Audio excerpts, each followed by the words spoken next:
Sociologia. Semana 2. Educação e desigualdade. Olá, estudantes.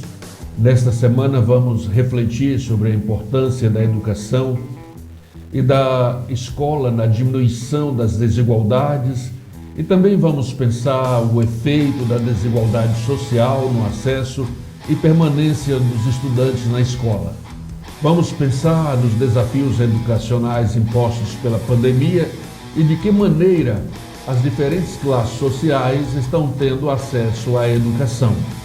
Primeiramente, devemos ter como ponto de partida que não é possível, por enquanto, termos aulas presenciais e que o acesso dos alunos aos materiais e aos seus professores é, até então, exclusivamente online. Partindo desta premissa, podemos refletir sobre alguns aspectos deste processo.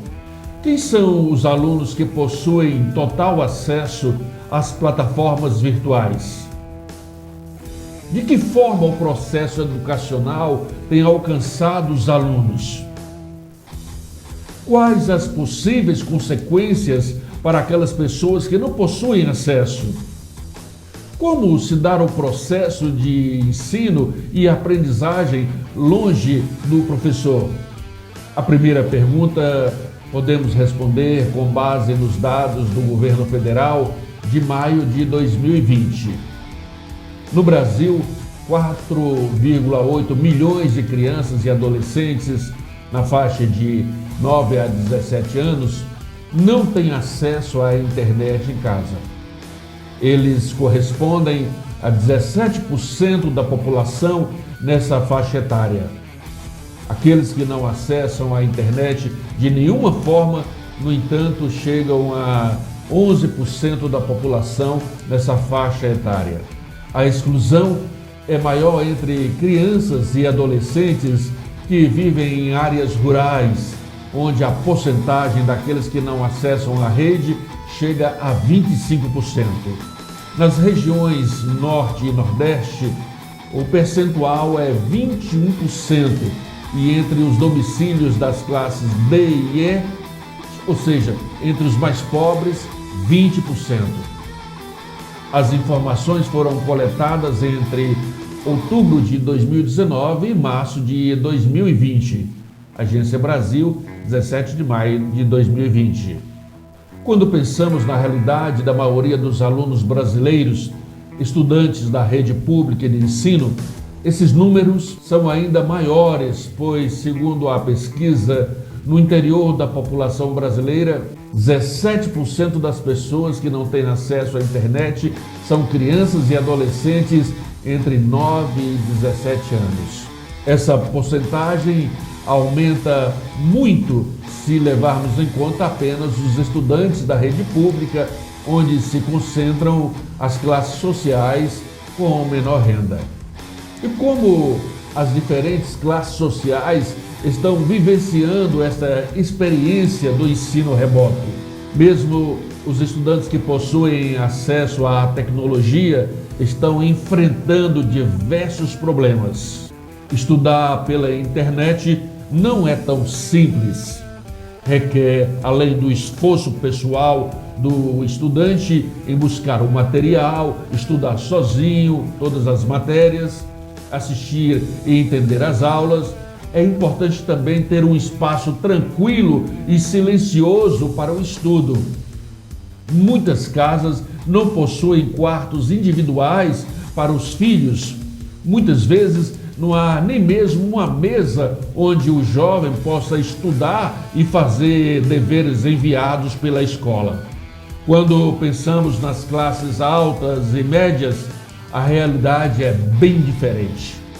Não há problemas de acesso como falta de celulares ou computadores. As casas possuem internet, Wi-Fi e os celulares contam com planos de internet melhores. Muitas escolas privadas, inclusive, já possuem plataformas para aulas remotas antes mesmo da pandemia. Claro que há famílias destas classes que também estão passando por problemas financeiros como consequência da pandemia. Porém, em termos gerais, conseguem ter acesso ao ensino remoto. Finalmente, algumas considerações sobre as possíveis consequências da pandemia em relação aos estudantes da rede pública. Como sabemos, muitos estão sem acesso às plataformas e isso pode gerar uma defasagem na aprendizagem e atrasos nos conteúdos estudados, o que aumenta o abismo da desigualdade educacional entre os brasileiros. Outro grave problema é o aumento do abandono, da evasão escolar. Muitos estudantes, no decorrer do ano, vão parando de frequentar as aulas e acabam por abandonar a escola. Isso ocorre tanto no fundamental quanto no ensino médio. A desmotivação e a necessidade de trabalhar são fatores importantes para compreendermos a evasão.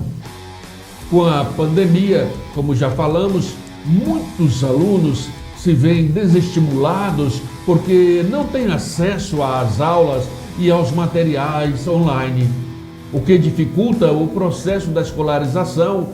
Junta-se a isso o fato de que em muitas famílias, especialmente as de baixa renda, algum membro da família perdeu o emprego ou está em situação financeira difícil, como trabalhadores informais que estão impedidos de trabalharem nas ruas. Nestas situações, muitos alunos, especialmente aqueles do ensino médio, abandonam a escola para trabalhar e assim poder ajudar nas despesas familiares. E como consequência da evasão escolar, tem-se maior dificuldade em conseguir empregos que exigem escolaridade mínima, o que acarreta, além do aumento do emprego entre os jovens, a baixa autoestima por não concluir a educação básica. Outro aspecto negativo é a desigualdade no acesso às universidades entre as classes sociais mais altas e as mais baixas. Jovens que desejam ingressar no ensino superior gratuito no Brasil são avaliados por meio do Enem, Exame Nacional do Ensino Médio. E o impacto da pandemia ainda não pode ser mensurado, mas certamente impactará no acesso das classes sociais mais baixas às universidades públicas e nos próximos anos. Mesmo entre jovens oriundos de escola pública, há desigualdade, principalmente em relação ao acesso remoto durante a pandemia. Vamos falar agora sobre desigualdade na escola. Primeiro, precisamos entender o que significa desigualdade. Uma desigualdade é uma diferença de acesso que gera uma organização hierárquica. Uma desigualdade é uma diferença que se traduz com vantagens e desvantagens.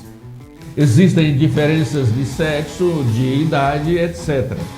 Vai ser uma desigualdade apenas se isso provocar uma desvantagem ou uma vantagem. A desigualdade pode ser em relação entre indivíduos, grupos, países, sexos, gerações, etc. e podem se acumular. Entendendo então que as desigualdades levam a vantagens ou desvantagens, vamos pensar como isso se traduz em termos práticos na escola. Um dos maiores fatores de desigualdade é o fator socioeconômico, que faz com que crianças e adolescentes tenham experiências muito diferentes em relação à escola.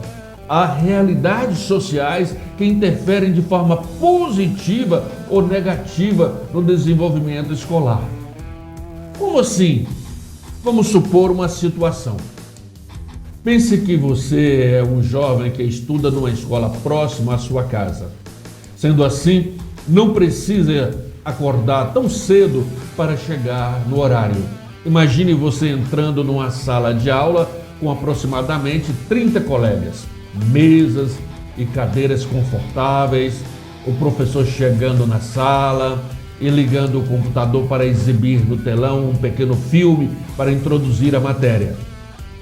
Esta é a realidade de jovens em escolas com verba para adquirir computadores para salas, retroprojetores e outras tecnologias para auxiliar no aprendizado dos estudantes. Entretanto, esta não é a realidade da maioria das escolas públicas, geralmente com turmas grandes e em salas superlotadas.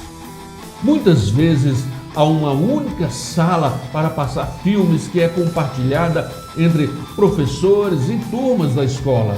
E não para por aí, vamos lá. Imagine agora que você está saindo dessa escola e ao chegar em casa, após almoçar, pode descansar um pouco e depois vai ligar seu computador e fazer a pesquisa que seu professor de sociologia passou. Além disso, há uma videoaula na plataforma da escola e indicação de um filme disponível no YouTube. De acordo com o professor, isto irá te auxiliar a escrever a redação sobre um possível tema do Enem. Esta é a realidade de diversos estudantes que possuem uma situação socioeconômica favorável aos estudos. Será esta a realidade de alunos de escolas públicas? Voltando à questão do acesso ao ensino superior, podemos comparar estes dois jovens que possuem realidades socioeconômicas muito diferentes e entender como funciona a desigualdade escolar, como as experiências educacionais serão diferentes e, consequentemente, haverá desigualdade de acesso entre as classes sociais diferentes. Para diminuir essa desigualdade, é preciso que o governo invista na educação pública, na infraestrutura das escolas, na formação de professores, nos auxílios e programas sociais para permitir que os jovens tenham condição de estudar de forma adequada.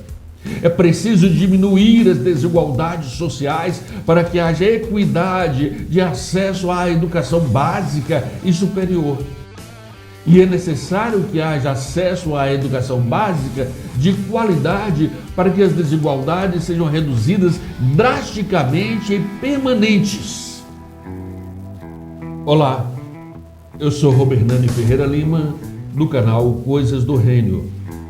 Este canal tem mais de 140 vídeos para você. Se você ainda não se inscreveu, por favor, faça sua inscrição e ative o sininho das notificações. Assim, todas as vezes que um vídeo novo for postado, você será comunicado imediatamente. Obrigado por assistir este vídeo. Um abraço fraterno.